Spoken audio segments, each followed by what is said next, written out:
Bien, hermanos, vamos a seguir con estos estudios sobre las palabras de Dios para con nosotros. Ya hemos hablado de algunos aspectos con respecto a Timoteo, ¿verdad? Que sabemos que también son palabras para nosotros. Pero el tema de hoy especialmente quiero que aprendamos y que meditemos sobre la experiencia que nos da la vida cuando tenemos temor. Vamos a decirlo, cuando llegamos a tener miedo. Y no vamos a hablar de las fobias, ¿verdad? No vamos a hablar de las fobias de tener miedo a los lugares cerrados, o de a las arañas, ¿verdad? O a los lugares muy concurridos. No se trata de esas fobias. Así que me gustaría, para comenzar, que hagamos un pequeño ejercicio. Quizás en el pasado ya le había hecho algo similar, pero era otra predicación. Cierre los ojos. Cierre los ojos e imagine que está en un ambiente totalmente oscuro. Y escúchame, no los abra. Un lugar en donde no entra ningún hilillo de luz, en donde no alcanza a ver ni siquiera la palma de su mano. Y piense que ese lugar es un gran bosque que usted tiene que atravesar de noche. Usted sabe que tiene que llegar a un destino y tiene que atravesar esa maraña de árboles, pero la oscuridad le impide ver el camino. Seguramente sentirá temor. Podrías caer en un barranco o podrías desviarte de la senda. Y en ocasiones el no saber por dónde vamos nos mantiene paralizados. No nos atrevemos a caminar. Pueden ustedes abrirlos. ¿Se imagina un poco lo que acabo de mencionar? Está en un lugar oscuro y tiene que atravesar precisamente ese bosque. Yo le pregunto a todos nos gustaría tener una linterna en la mano, ¿verdad? A todos nos gustaría tener una lámpara en la mano. Pero las linternas o las lámparas solo alumbran unos pocos metros más adelante, ¿cierto? No va a dar el panorama de todo el bosque, no va a alcanzar a ver la cima de la montaña próxima si está totalmente oscuro. Solamente alumbra unos pocos metros más adelante. Pero en realidad usted podría pensar, con esta luz es suficiente. Y así lo vemos cuando hacemos alguna dinámica en el bosque, ¿no?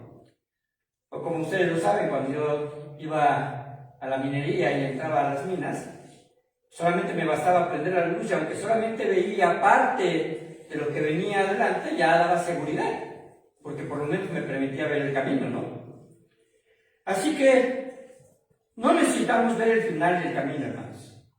Solo basta dar mi primer paso, o que usted dé el primer paso. Y empieza precisamente a caminar.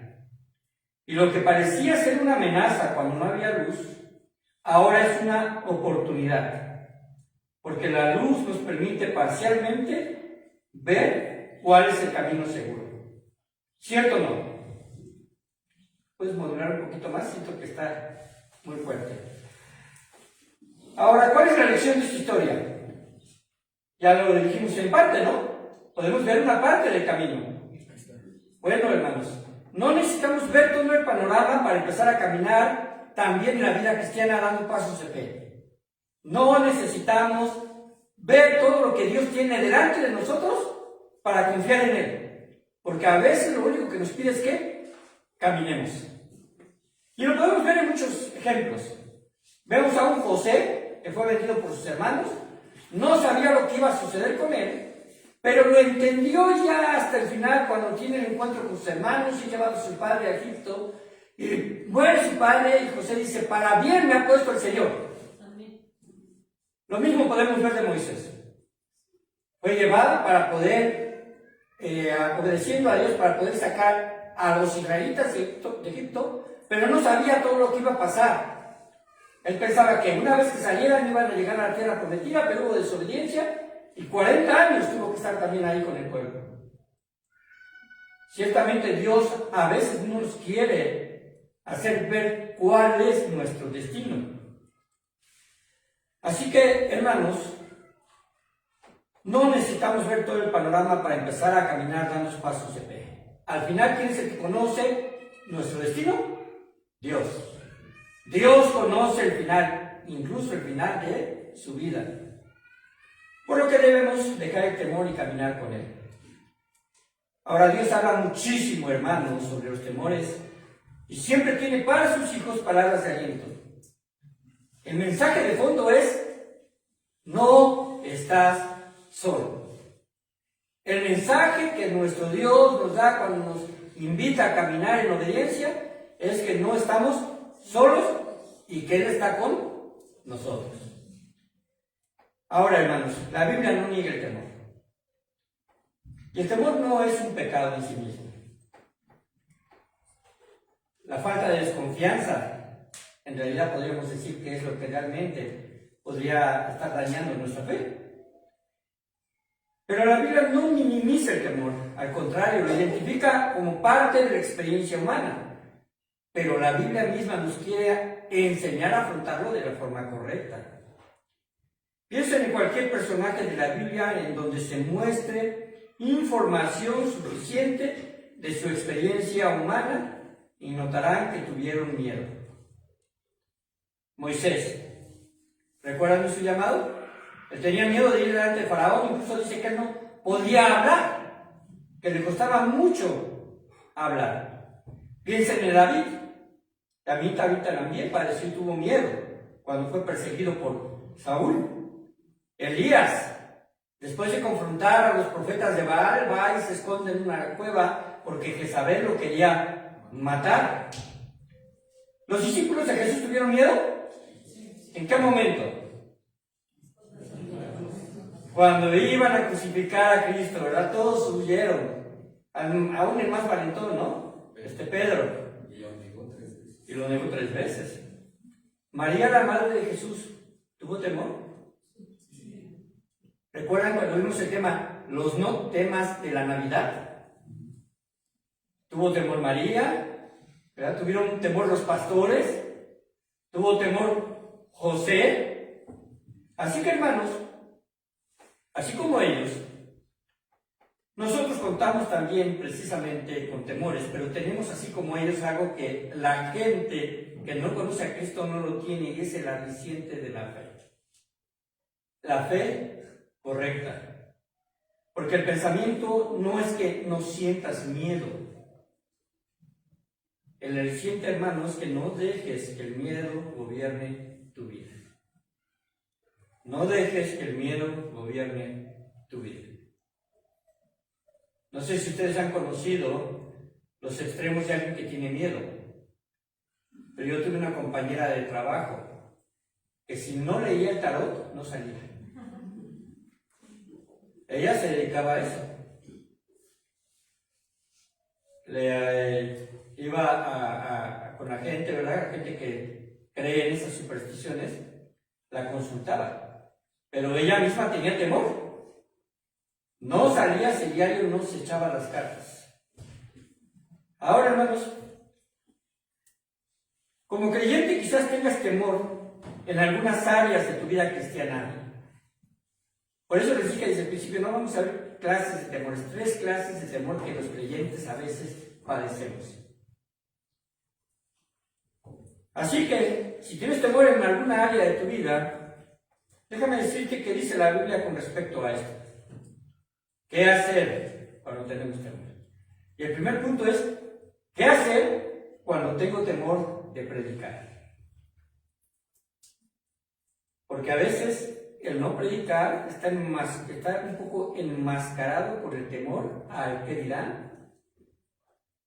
Eso me inmuta, eso me hace sentir quizás con poca seguridad. Pero en Filipenses 1, del 12 al 14 nos dice cómo debemos reaccionar ante eso. Vayamos a Filipenses, capítulo número 1, versículo 12 al 14.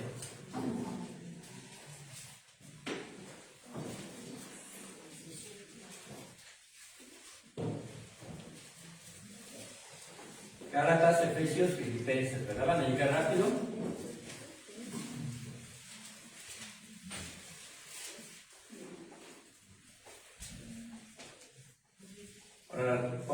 Pablo escribió a Timoteo, ¿dónde estaba? ¿Recuerdan? ¿Estaba qué? Preso, en la cárcel, cuando Pablo le escribe a Timoteo. Cuando Pablo escribe esta carta, también estaba en la cárcel. Por eso se les conoce las cartas desde la cárcel. Así que no vamos a ahondar, cómo estaba en ese tiempo Timoteo y lo que en realidad, ¿verdad?, estaba padeciendo. Pero aquí menciono un poco acerca de eso. Dice el versículo número 12: quiero que sepáis, hermanos, que las cosas que me han sucedido han redundado más bien ¿para qué? Para el progreso del Evangelio, de tal manera que mis prisiones se han hecho patentes en Cristo en todo el pretorio y a todos los demás. Y la mayoría de los hermanos, cobrando ánimo en el Señor con mis prisiones, lean la última frase, se atreven mucho más. Se hicieron más atrevidos de hablar la palabra sin temor. Quizás tú puedas decirle al Señor: Señor, hay cristianos mejores preparados para predicar que yo. Conocen mucho más la Biblia. Señor, mi voz tiembla cuando estoy frente a la gente. Me falta seguridad. No puedo hablarle a mi familia porque mi familia me conoció como era. La situación es que si usted ya dio un paso y ha marcado la diferencia, eso que era ya quedó en el pasado. Ahora sería un peligro de agarrar y decir: es que no he cambiado jamás. Me falta seguridad. Pablo le dice a los filipenses que su vida no ha sido cómoda. Pablo así se lo ha dicho. Él está en la prisión y sin embargo, sus aflicciones que pudieron debilitar el ánimo de Pablo, porque las aflicciones debilitan el ánimo, al contrario, ha resultado para bien de otros, porque su testimonio se hizo patente. Así que, hermanos, entre la gente que custodiaba a Pablo, porque él dice que incluso, ¿verdad?, ahí en el pretorio daban testimonio de las aflicciones de Pablo. Ahí la gente que custodiaba a Pablo se había hecho notorio que las acusaciones eran por su fe en Cristo, no era por malhechor, no era porque robaba, no era porque estuviera en contra del gobierno, no era porque hubiese asesinado, hubiese violentado a alguien, no era por eso. Pablo estaba en prisión por su fe. Y la gente que lo custodiaba lo sabía. Pablo rechazaba no al gobierno romano, sino las creencias de sus dioses y entre ellos adorar a César. Su vida impactó dentro de la cárcel y los discípulos cobraron más valor para predicar la palabra y hacerlo sin temor. Ahora, hermanos, Pablo en ese pasaje dice lo siguiente: quiero que sepáis, hermanos, que las cosas que me han sucedido han redundado más bien para el progreso del Evangelio. ¿Qué le había sucedido a Pablo? Había estado en prisiones, había sido azotado, apedreado, casi tomado como muerto, ¿verdad?, naufragado. Él había pasado por muchas, ¿verdad?, situaciones de violencia. Incluso él dice que no solamente de los de afuera, sino de los propios hermanos. Y eso es terrible, ¿no? Porque los hermanos no comprendieron precisamente el ministerio de Pablo. Ahora, no está hablando de todos los hermanos, de algunos hermanos. Así que, hermanos, bueno, la cuestión es que de todos modos Pablo anunciaba el Evangelio. ¿Qué les insta a los demás? A que lo hagan igual. A que hablen de la palabra sin temor. Sin temor. Y quiero decirte algo, hermano. No pretendas evangelizar como si el evangelio fuera tuyo. Solo predica. Porque el evangelio no es tuyo, es de Cristo. Y el evangelio a través del Espíritu Santo hará su obra. Así que, hermanos, Dios se encargará de los demás. Y así como Pablo observaba y hacía que los filipenses observaran lo que el Señor hace a través de la vida de los demás, y no solamente de Pablo, de Pedro, ¿verdad?, o de los discípulos o los apóstoles. Al final Pablo estaba preso por predicar. Ahora piensen, si usted tiene a un hermano en la iglesia que llegara a una redada, ¿verdad?, y dijeran, vamos a encarcelarlos. Vamos a encarcelar a todos aquellos, ¿verdad?, empezando por el pastor. Y se llevan al pastor a la casa. Y a los diáconos para que no esté solo. ¿Qué va a pasar con los demás? ¿Les va a causar desánimo para no seguir a Cristo? ¿O en base a la experiencia cristiana y el testimonio fiel de los mártires de la iglesia, usted va a decir, vamos a continuar? Ahora, en el primer siglo, hermanos, así era. Y lo hacían con sabiduría de Dios, porque ¿qué fue lo que permitió Dios? Que quizás en Jerusalén, después de que fueron perseguidos, la diáspora, es decir, cuando los creyentes salen por todos lugares, iban por todas partes anunciando que el Evangelio. Y se reunían en otros lugares. Llegó el punto en el que ya no podían hacerlo de forma pública y en las catacumbas se reunían. Específicamente, y vamos a decirlo así más latente y de una forma arqueológica más probatoria, en las catacumbas de Roma. Si usted no sabe, Roma, la parte de abajo de Roma, está llena de pasadizos, catacumbas y lugares que anteriormente servían de refugio. Y ahí se reunían los cristianos para orar y para aprender.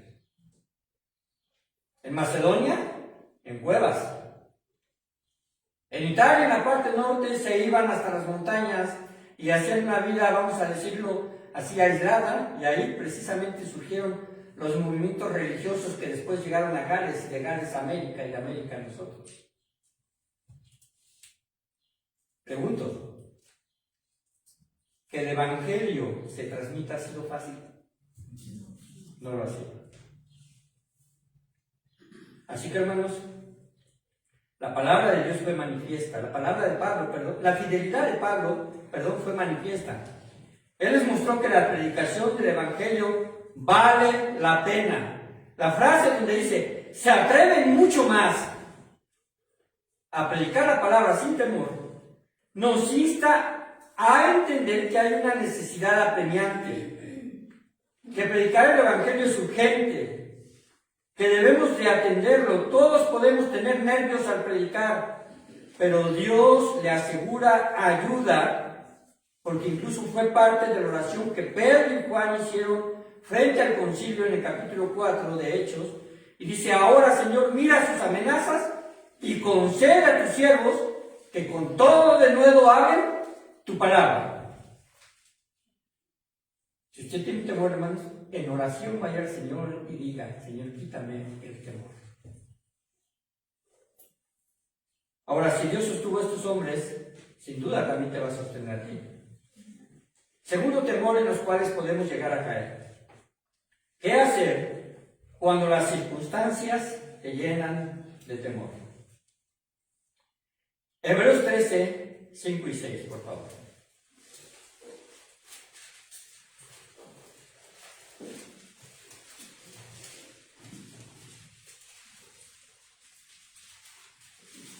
Hebreos 13, 5 y 6.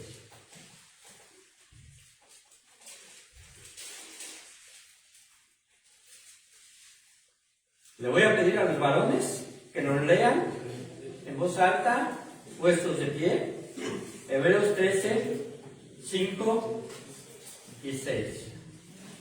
Obviamente aquí hay varones que pueden hacerlo, ¿verdad? 13, 5 y 6. Adelante, hermanos. Sean vuestras costumbres sin malicia, contentos con lo que tenéis ahora, porque Él dijo, no te desampararé ni te dejaré, de manera que podamos decir confiadamente, el Señor es mi ayudador, no temeré lo que me pueda hacer el hombre. Gracias. A veces las circunstancias corazones se nos llenan de temor porque a lo mejor tenemos escasez de algunas cosas que parecieran ser necesarias o que legítimamente llegan a ser necesarias. Pero aquí el escritor de Hebreos dice: sean vuestras costumbres sin avaricia. Y después menciona una palabra que es clave en este texto. ¿Qué dice? Contentos. Contentos con lo que tenéis ahora.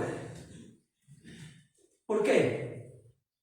Porque el Señor nos dice: ¿por qué no te queda de otra? ¿Verdad? ¿Por qué no te esforzaste en el pasado? No, dice: porque Él dijo: no te desampararé, ni te dejaré. Y después hace precisamente y toma de la mano esa promesa que aparece también en el Antiguo Testamento. Y podemos decir confiadamente: el Señor es mi ayudar, no temeré lo que pueda hacer el hombre. En estos versículos podemos encontrar tres enseñanzas que valen oro, hermanos. Seguridad en la provisión de Dios es el primero. Dios provee. Contentamiento, que es una actitud del corazón cristiano que ve el futuro con fe. Y valor ante las adversidades provocadas por otros. Porque no temer lo que me pueda hacer el hombre. A veces lo que el hombre nos puede hacer, pues se ve de forma palpable, cuando en realidad, ¿verdad?, alguien se ha descubierto con un enemigo de forma personal mío o de usted. Alguien que intenta hacerle daño. Alguien que de forma precisamente alevosa, que se hace en oculto, pretende ser amigo o amiga, y al final, en realidad lo único que está buscando, ¿verdad?, es sacar provecho. Pero también hay temores ocultos. Ya hablamos acerca de la superstición, ¿cierto?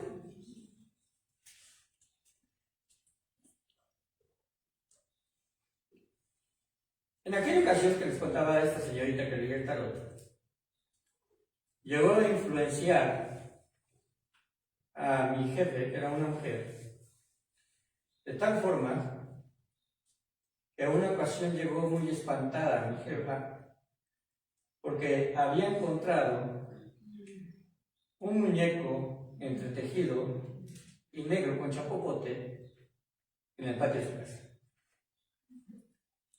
Inmediatamente pensó: me están haciendo brujería.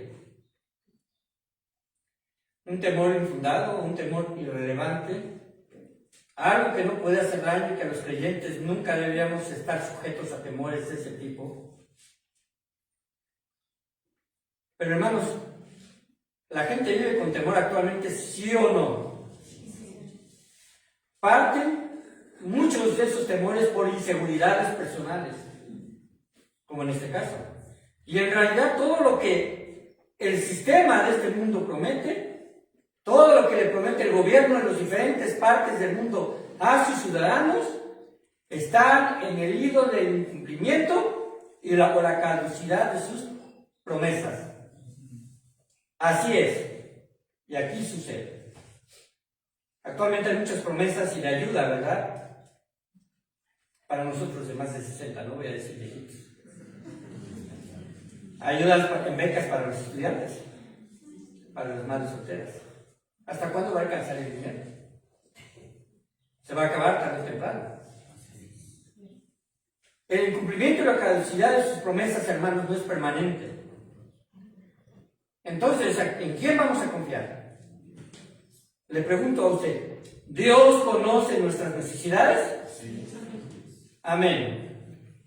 Porque los gentiles buscan todas estas cosas, dice Jesús en Mateo 6. Pero vuestro Padre Celestial sabe que tenéis necesidad de todas estas cosas. ¿Cuál es el panorama en este pasaje? ¿Cuál es la situación? Bueno, cuando está hablando de que no nos debemos afanar. Y Jesús dice: bueno, las aves del cielo, Dios las protege, los ríos del campo se visten, Dios nos dará el vestido. Y entonces termina diciendo que debemos buscar primeramente el reino de Dios y su justicia. Y entonces esta aclaración importante dice ahí: y todas las cosas os serán añadidas. Pero sí hay una condicionante. debemos de buscar primeramente el reino de Dios y su justicia. Quizás haya tiempo en tu vida en donde creas que no es suficiente lo que tienes. La realidad, hermanos, es que nos quejamos muchas veces porque no tenemos cosas que no son prioridad. ¿Lo han notado? Porque no tenemos 3 pares de zapatos. Porque no tenemos un vehículo mejor. Porque no tenemos una casa en la cual pueda yo cambiarme y habitarla y tenerla mejor, ¿no? Es un poquito desde ese punto que vamos a ver. Nos quejamos quizás porque solamente me puedo comer una torta y no me puedo ir a Sambors, ¿verdad? Hermanos,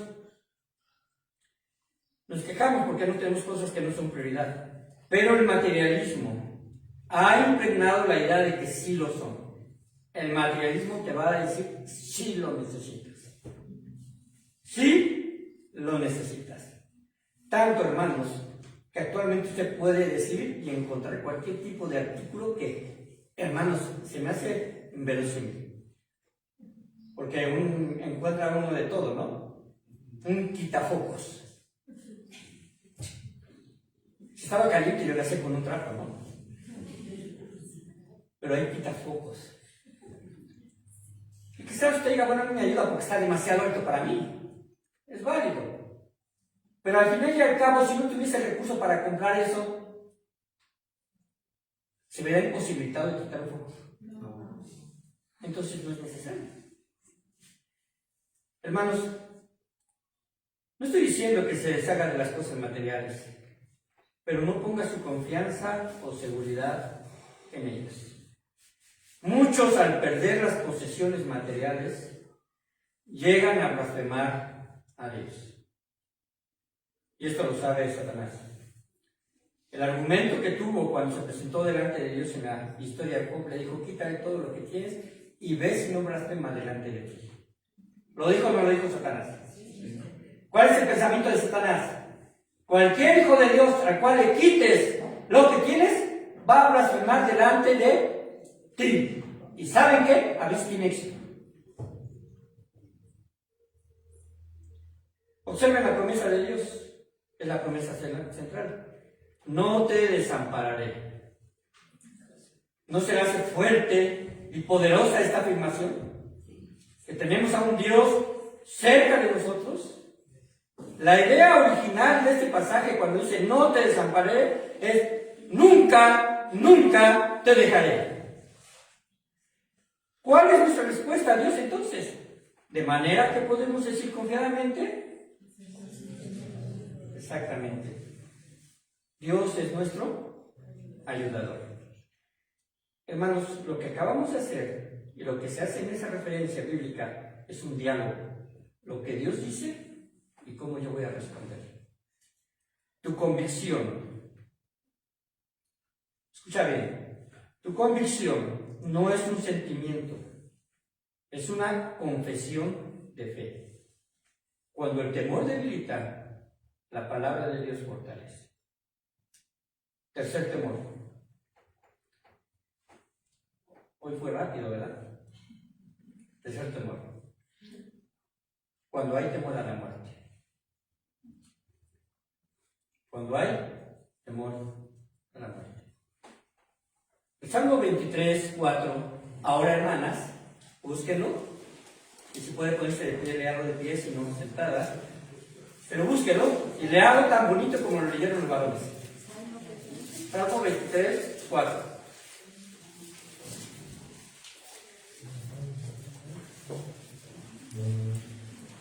¿Ya lo tiene? Léalo. Aunque ande en valle de sombra de muerte, no temeré mal alguno, porque tú estarás conmigo. Tu vara y tu callado me infundirán alegría. Gracias, hermano. Pueden sentarse. Es un pasaje bastante citado, ciertamente.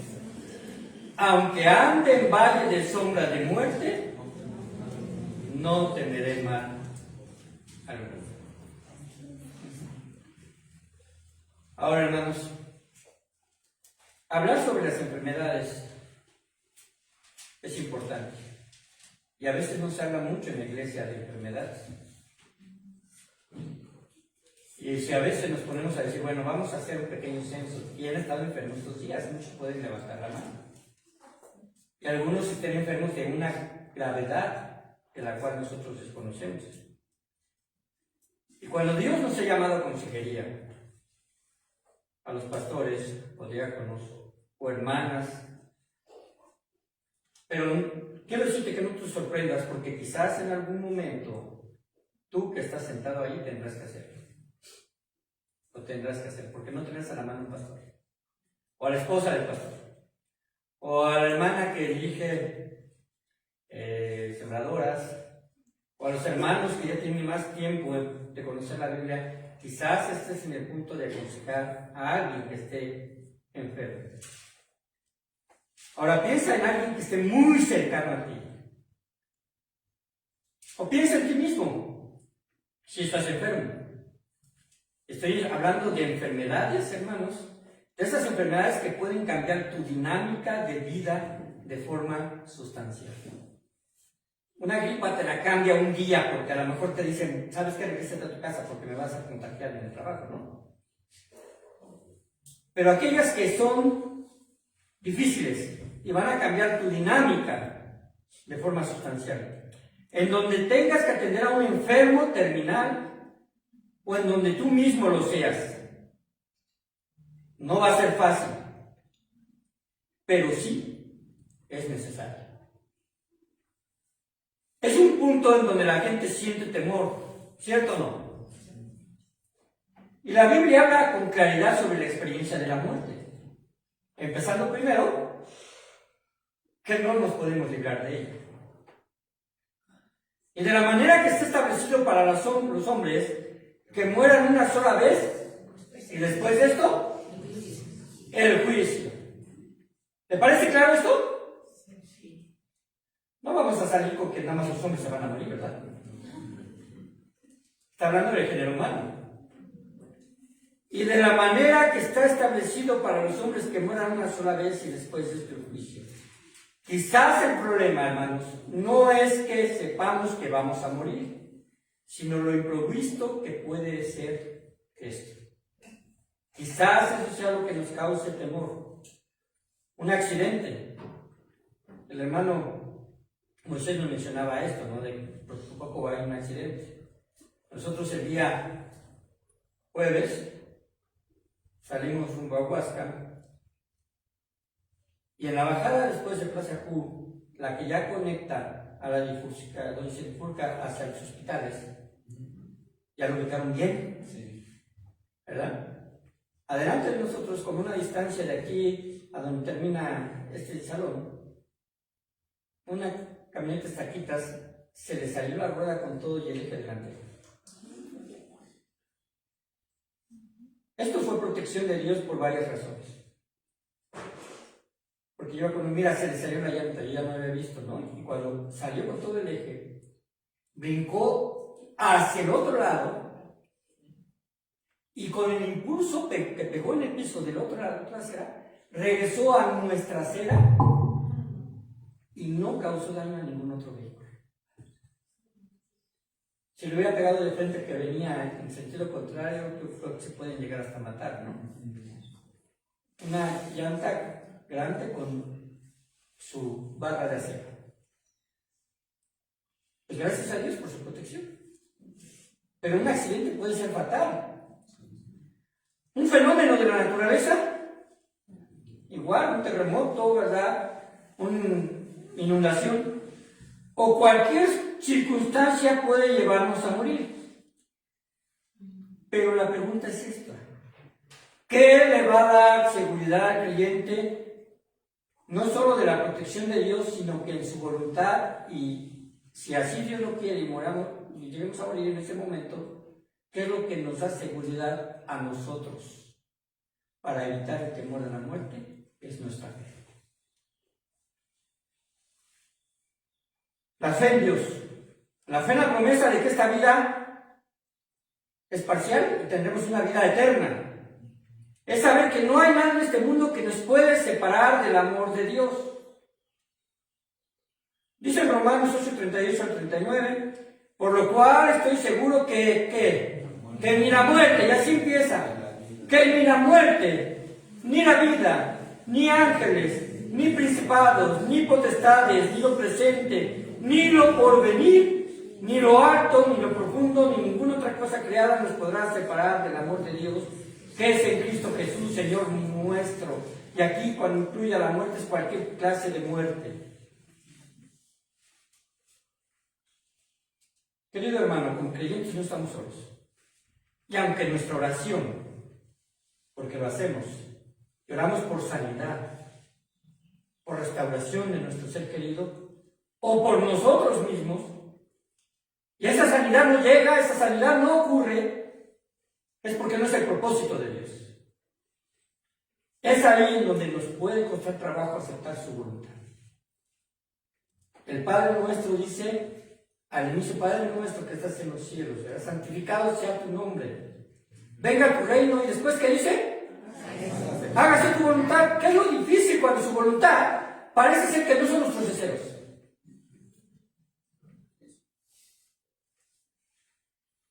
La oración y nuestra fe en aceptar su voluntad son imprescindibles, así lo vimos en el Padre Nuestro, para eliminar el temor, porque Él señorea sobre el cielo y sobre esta tierra.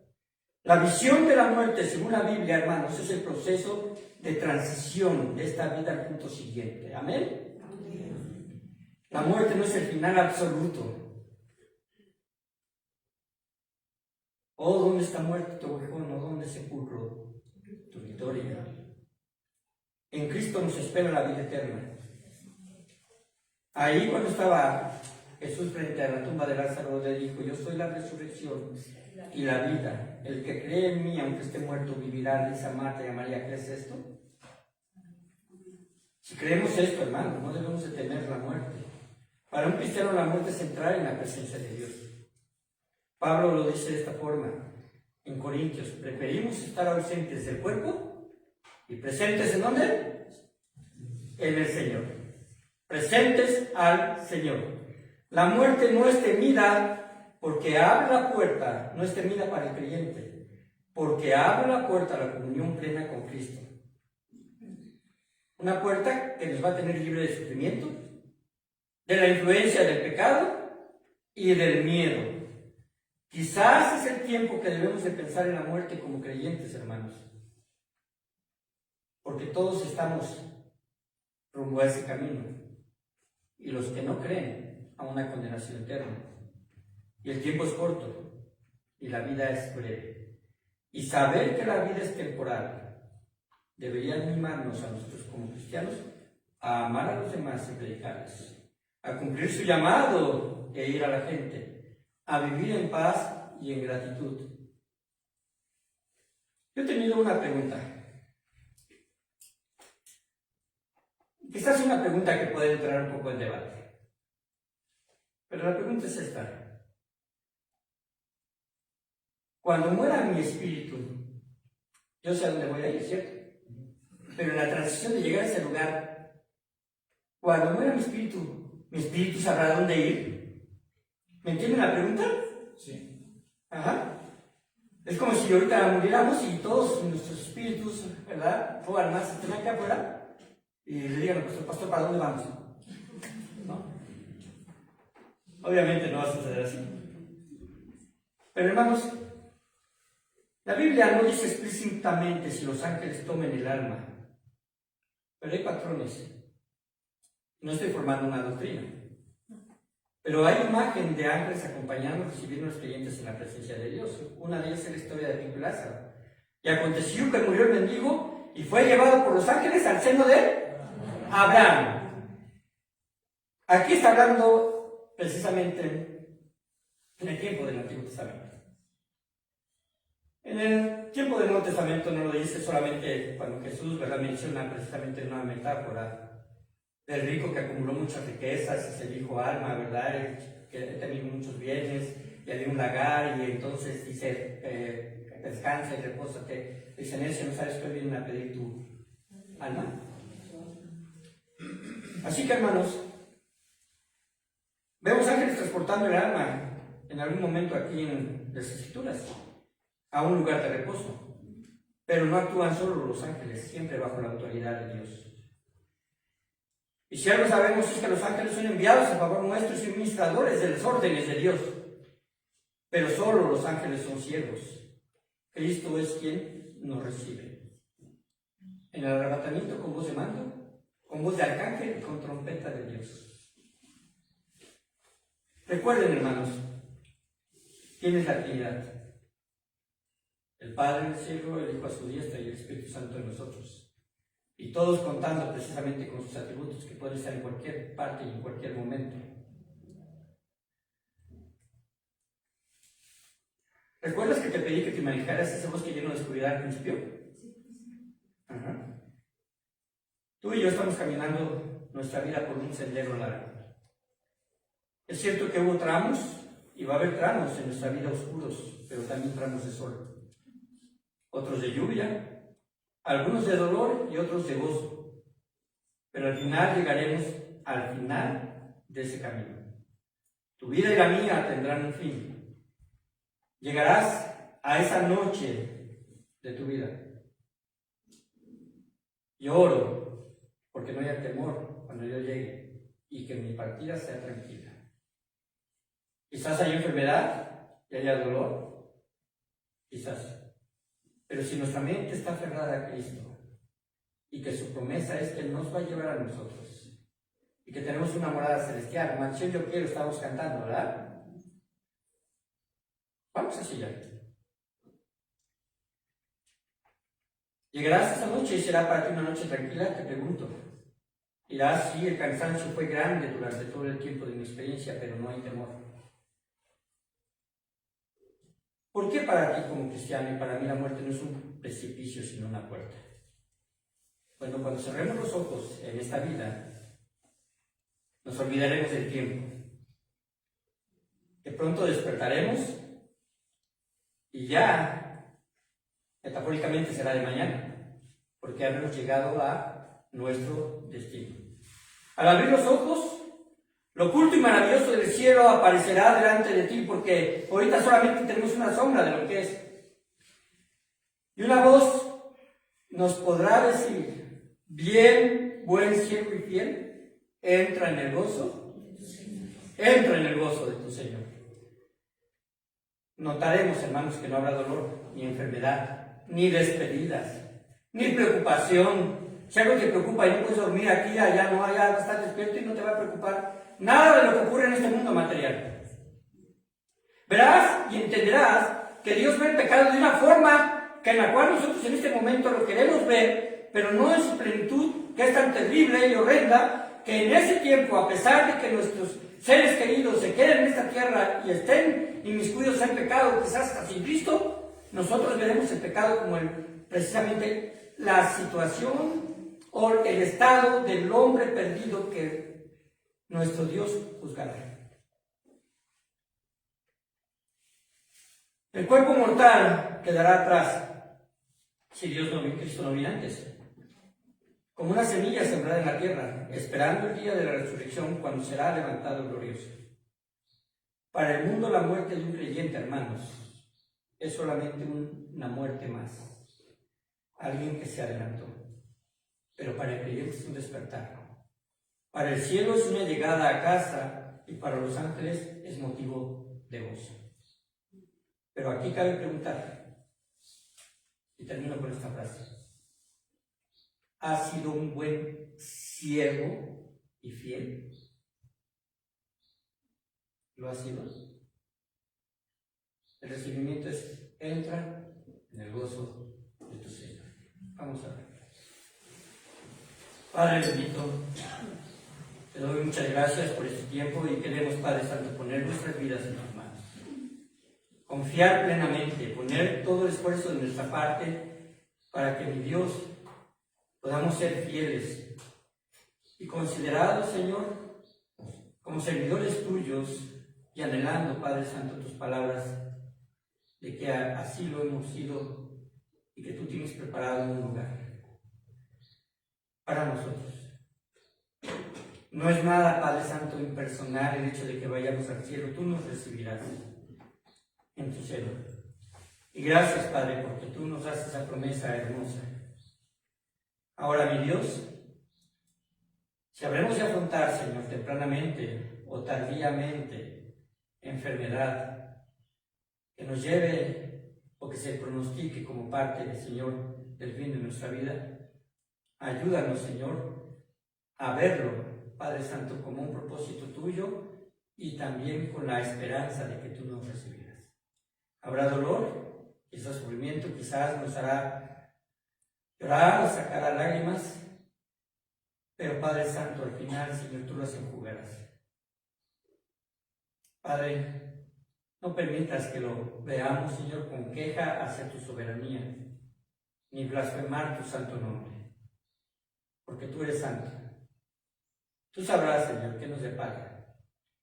Gracias, Señor. Ahora permite, Padre, de que podamos nosotros, como lo hicimos, Señor, y como lo estudiamos, el predicar sin temor, y el que las circunstancias no nos desanimen. Y en el nombre de Cristo Jesús, pongo, Señor, la vida de cada uno de mis hermanos en esta mañana. Amén.